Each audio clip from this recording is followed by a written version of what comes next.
Il est des temps où la voix du temple se lève au-dessus des clameurs du monde, où les serviteurs de Dieu prennent la parole pour rappeler aux puissants que leur règne est éphémère, que toute autorité vient d'en haut et qu'un jour, elle sera jugée. Ainsi, les évêques du Cameroun par la conférence épiscopale nationale ont parlé et leurs paroles sonnent comme un glas dans la nuit du pouvoir. Si le Seigneur ne bâtit la maison, les bâtisseurs travaillent en vain.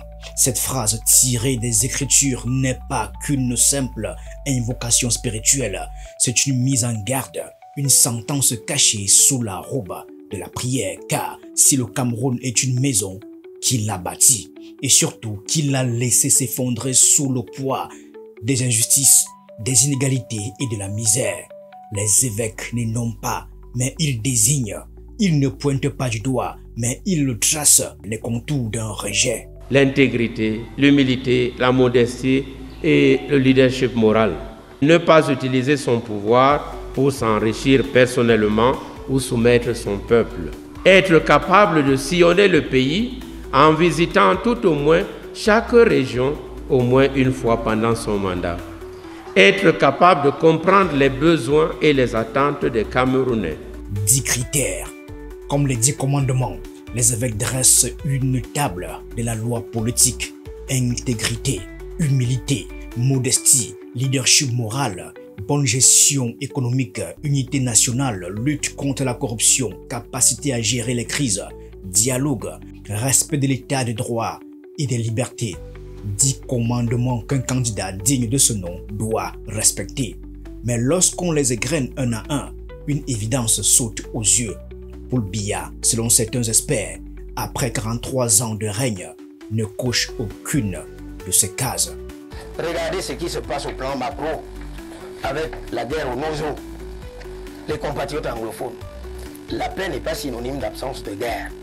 La véritable paix est ce que l'on a dans les cœurs. Comme pour dire, pour chuter, il y a beaucoup à dire. Oui. Le Cameroun est une société fragmentée et fracassée. Le tribalisme a repris des plus belles. Le vivre ensemble, c'est un slogan politique que l'on veut forcer dans les esprits alors que la réalité est haute. Et je termine en disant, je n'y faillirai point. Voilà ce que la Constitution lui demande de faire. Le résultat, c'est lequel? Il a failli. Et de ce point de vue, je conclus, le principal responsable du drame camerounais, c'est le président de la République. Le message est presque biblique. Vous avez été pesé sur la balance et l'on vous a trouvé trop léger. Daniel 5, verset 27. Les évêques ne s'illusionnent pas. Ils savent que l'histoire des prophètes est celle des voix qui crient dans le désert. Des paroles qui dérangent les trônes et qui souvent valent à leur hauteur d'être persécutés. Mais ils persistent car il en va du salut du Cameroun. Monseigneur Samuel Cléda l'a déjà dit sans détour, Paul Biya doit partir. Mais moi, je crois qu'il faut, nous sommes des êtres humains. À un moment donné, nous quittons ce monde. Nous ne pouvons pas faire des miracles. Et voilà pourquoi je parle de la transition, n'est-ce pas? Que tout se passe bien et que maintenant, il y a des élections, mais qu'on se prépare, qu'on n'attende pas là, qu'on soit surpris par quelque chose. Il y a justement, Monseigneur Cléda, des hiérarques du parti de Paul Biya, le RDPC, qui l'appellent depuis des mois à se représenter pour cette élection présidentielle prévue en octobre 2025. Qu'est-ce que vous dites à ce propos? Je dirais tout simplement que cela n'est pas réaliste. Tout simplement que cela n'est pas réaliste. Monseigneur Yaouda Ogo a renrichi. La souffrance du peuple doit cesser. Monseigneur Emmanuel Abo, lui, observe le silence des dirigeants face à la détresse des âmes. C'est un trio d'apôtres d'une nouvelle espérance qui appelle au changement sans détour, sans crainte. Le temps des monarques sans âge touche-t-il à sa fin? Les évêques, en tout cas, le souhaitent.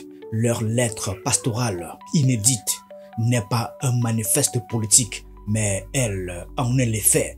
Il ne désigne pas de candidat, mais il désigne un idéal, une figure que pour beaucoup, Paul Biya ne saurait incarner. Il place ainsi la conscience nationale devant un dilemme moral, choisir un homme ou choisir un avenir? Les gens s'inquiètent. Mais ce que je veux pour mon pays, une transition pacifique. Ce qui veut dire que ce qu'on va faire, mais on organise des élections selon les normes. Des élections, n'est-ce pas, où tout le monde accepte le jeu démocratique. Ça, c'est ma position. Si c'est lui qui gagne une élection de manière juste, mais c'est celui-là qui doit gouverner. À quelques mois de l'échéance électorale, la parole de l'Église s'invite dans le débat. Elle ne fait pas campagne, mais elle exhorte à la réflexion. Et dans ce pays où le silence est souvent synonyme de soumission, où l'inertie est un culte, cette parole résonne comme un cri. Le Cameroun mérite mieux.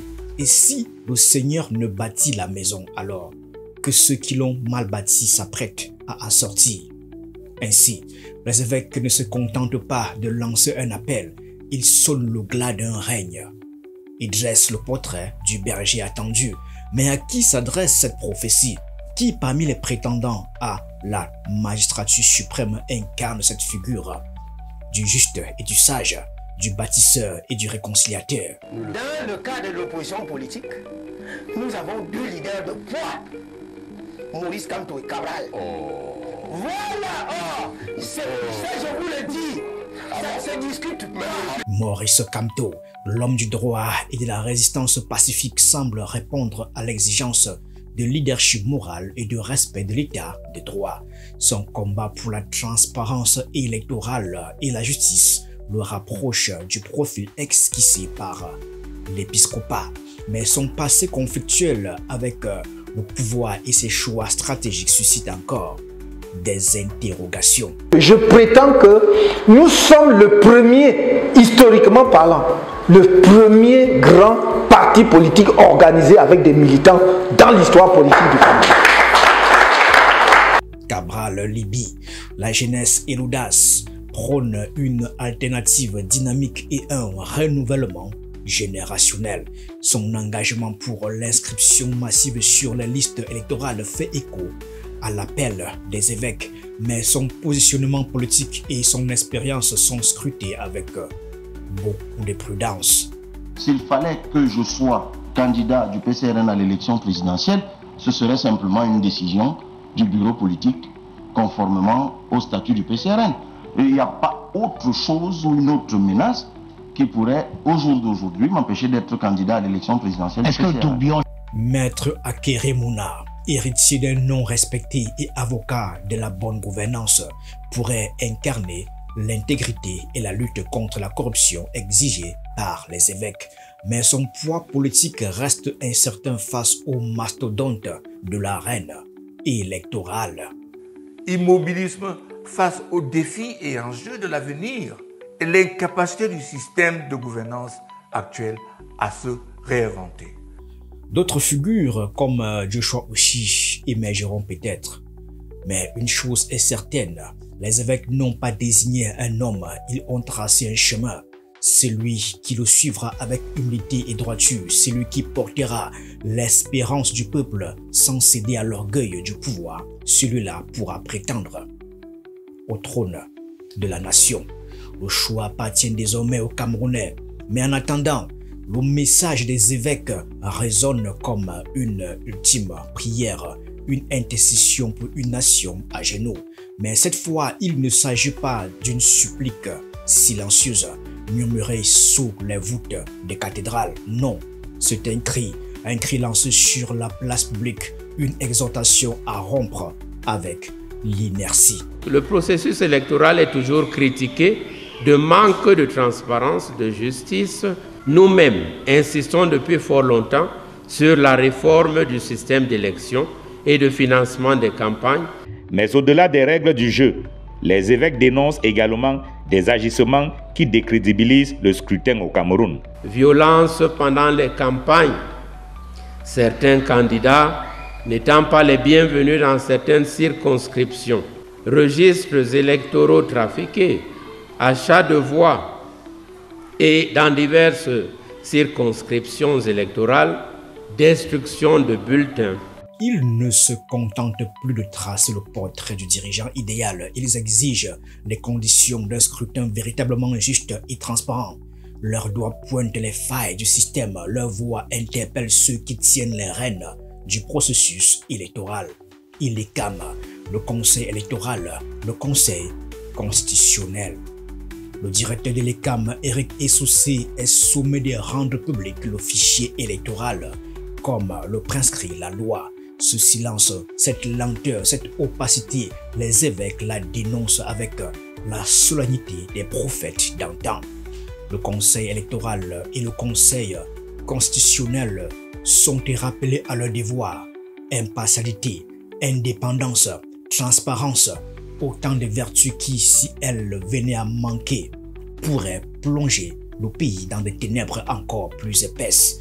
Mais plus encore, c'est au peuple que s'adresse ce sermon politique, aux Camerounais de s'inscrire sur les listes électorales, de ne pas se laisser distraire par la résignation ou la peur, aux Camerounais de se préparer car l'heure du choix approche.